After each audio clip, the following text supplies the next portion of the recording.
Miss TV meeting tabi singbu ahamba maktada taramna okchibugalena nomaiting kunjesoina kurumjari maraki pau miyam pijari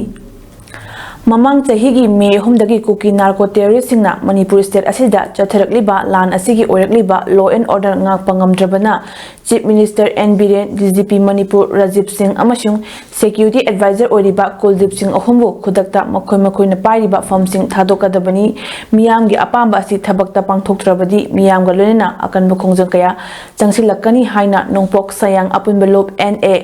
NSAL na Fongdorakli Mataki wafam asi yaripok maikai dalariba club organization mayamgi apunba loop apex body ama oriba NSAL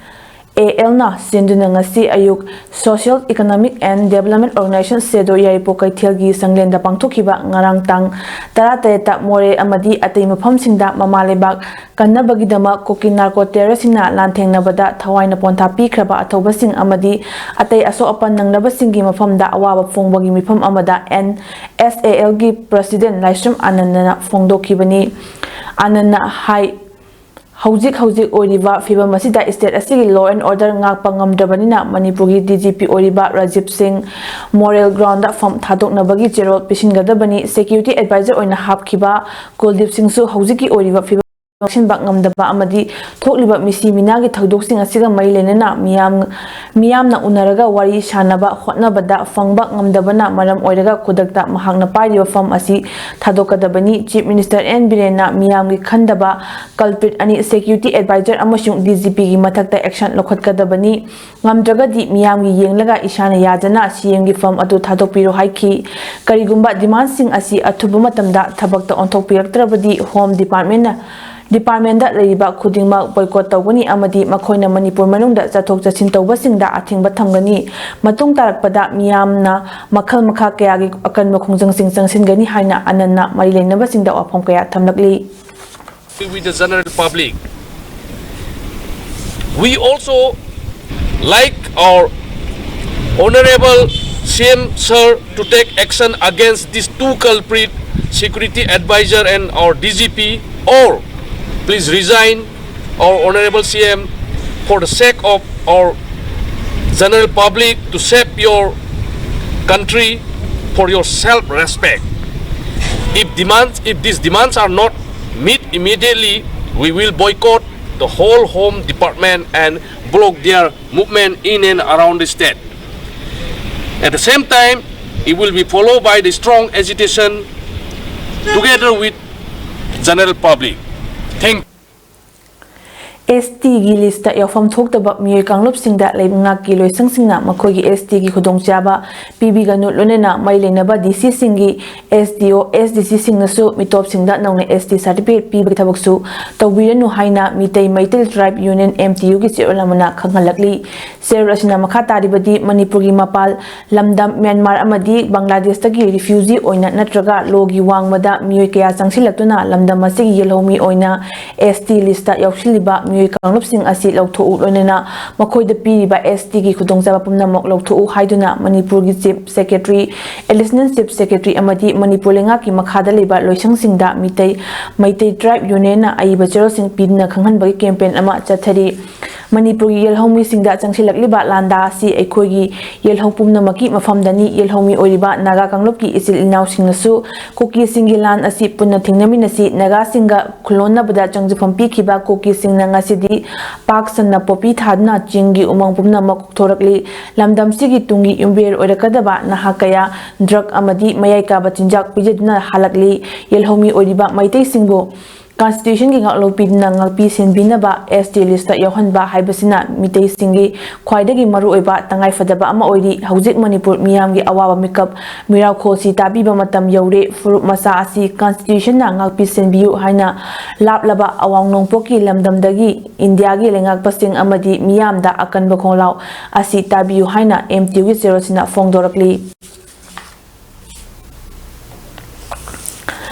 Ngarang numidang pung 13 khara helakpa matamda Kangchup Kharang Porom Singda Khulai Matik Chana Paiba Kuki militant Singna bom amadi nongmai ran kaya kapsinduna landarakpada khungapa miyoi ama sire amana sokle hari nongmai maruna parmidagi lekhidraba miyoi adudi takhelamba Manoranjan Chahi Kulhumdoi apokpa takhelamba Prem Kumar Elias Inaw Laifam Thobal District ki Thiam Konjildagini loinana nongoi maruna parmdagi soklaba mioi aduna wanglen Mongsatabam chahi kuntaret apokpa Mongsatabam hera laifam singmairongni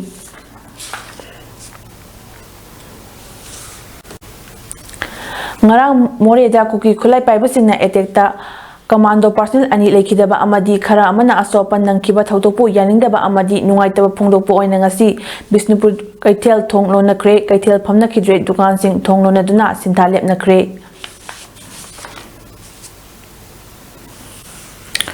Kuldip Singhna Unified Command paina state asida mishimina lephanba ngamdrabanina matik jadaba Kuldip Singh Unified Command dagi lokthok piro state lengakta Unified Command sinabiro haina Roadside Vendors Welfare Association ki kuntarulak suba foundation degi thoramda association asigi president Khetri Tamana phongdorakli BT Road ta leba Rup Mahal Theatre da pangthokiba foundation de to da association gi mihut yauna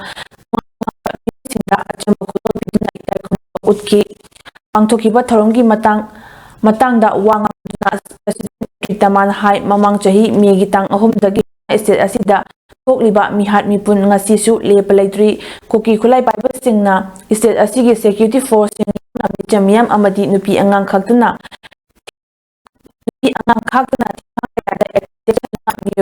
wafamda tahali ngami haiba matagum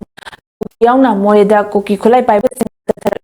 amadi lamdam asigi chingkhong chingyada chatharakliba mipun Unified Command oiriba Kuldip Singhna matik chadabagni haibada haiman bathokloi thokliba mihat mipun singsi thoklam matik chadaba Unified Command sagi famdagi lokthokpiro Unified Command gi fam iselenga chinabiro haiki President Khetri Tamana makha taraduna hai security force singna Imphal manungda khurak hangdana thamlaba Imphal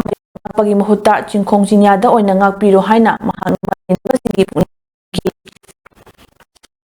ngasi January gi numida sida Roadside Vendor Welfare Association suba koi foundation day gi celebration yam chamna Imphal gi sumba hall stay koi pangtok sabani hairiba thoromasina lakpada aikoi yamna handaki thoromasi koi yam chamna pangtok sari aduga loinana hairiba thoromasi mari lenana koi haijening basi hadak tang ahum dagi na ngasi faubada changsilakiba kuki amadi maitai anigi marka thoiba sigum balance masi lepa leitana hujiksu lepa leitana koi makata na sum akdum da ekoi gi micham praja haiba khakna ekoi security micham praja nupi angang haiba khakna smaina etorokuse ngasi su ekoi foundation de ga mai lena ekoi condemn tawe Sangai Pro Momang Lekai Airport Road Leba Sangai Pro Naharo Club ki Nifumari Suba Foundation Dega Mailena Tera Khongsang Bida Leba Arambai Tengol Homeless Unit Taramatoida Club Asigi Thongmi Singna ngasi set na chana ba potlam kaya mating pangkre Mamang chahigi me tang ahum dagi hawrakiba Kangluki irang asida mayum makai leitabadagi Chorcham dagi lanjilatuna Arambai Tengol Homeless Unit Taramatoi haina mingtholaga Tera Khongsang Bida Changje Fam Loduna Leiriba Arambai Tengol gi thongmi Text ani thaknaba ising hidak langthak amadi chanaba polam sing kuchinaki sing asi kuchinabaga mari lenena Sangai Pro secretary tokpam khumsana sing phongdor kida Sangai Pro da leiba amadi imthong sing panglakpa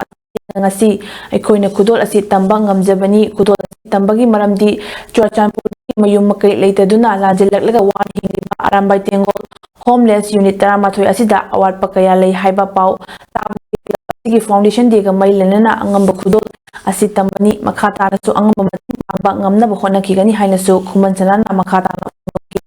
khudol tamba adu da club asi president khuman maitei advisor a open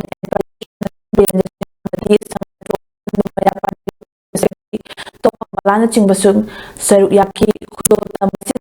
na achamba takin amasu saminaki Sangai Pro na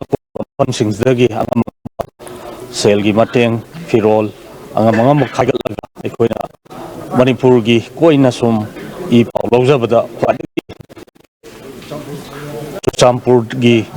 homeless unit ama oiriba hangba unit asida ol khara ikoina ang galakpa miadagi laikai dagi khaigalakpa pesadu khusinabagi